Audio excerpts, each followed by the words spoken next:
오늘의 하이라이트 뉴스를 전해드립니다. 12월 16일 월요일 오늘의 뉴스 주전우입니다. 헌법재판소가 오늘 재판관 회의를 열고 27일 변론 준비 기일을 시작으로 대통령 윤석열의 탄핵 심판을 시작하기로 했습니다.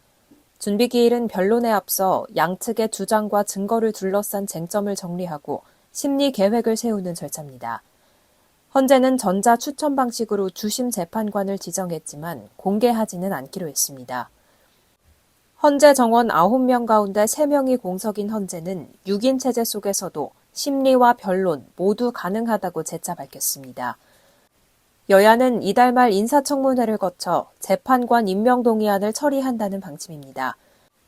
국민의힘은 조환창 변호사를, 민주당은 정계선 서울서부지법원장과 마흔혁 서울서부지법 부장판사를 추천했습니다.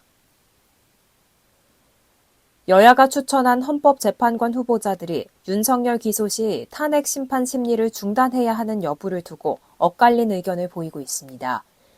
정계선, 마흔혁 야당 추천 후보들은 헌재가 신속하게 탄핵 심판을 진행해야 한다고 의견을 냈지만 조환창 여당 추천 후보는 당사자의 절차적 권리가 충분히 보장돼야 한다고 답변했습니다. 헌법재판소법 51조에 따르면 피청구인에 대한 탄핵 심판 청구와 동일한 사유로 형사소송이 진행되고 있는 경우 재판부는 심판 절차를 정지할 수 있다고 명시돼 있으며 헌재는 이 조항에 대해 재판부의 결정사항이라고 설명했습니다. 한동훈 국민의힘 대표가 16일 당 대표직에서 물러났습니다.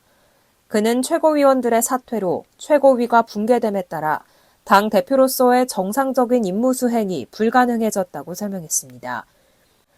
또한 우리 당이 배출한 대통령이 불법 계엄을 막아냈다.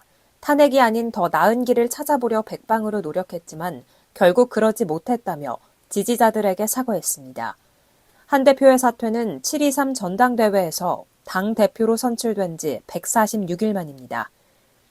한 대표가 이날 공식 사퇴함에 따라 국민의힘은 비상대책위원회 체제로 전환됐고 권성동 원내대표가 대표 권한대행을 맡게 됐습니다.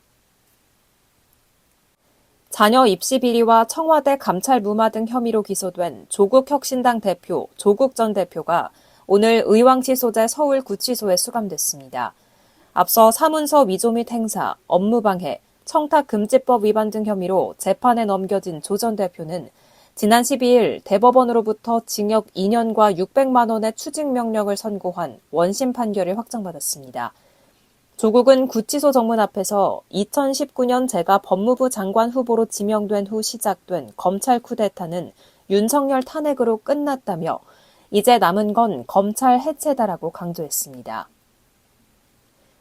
뉴스를 마칩니다. 고맙습니다.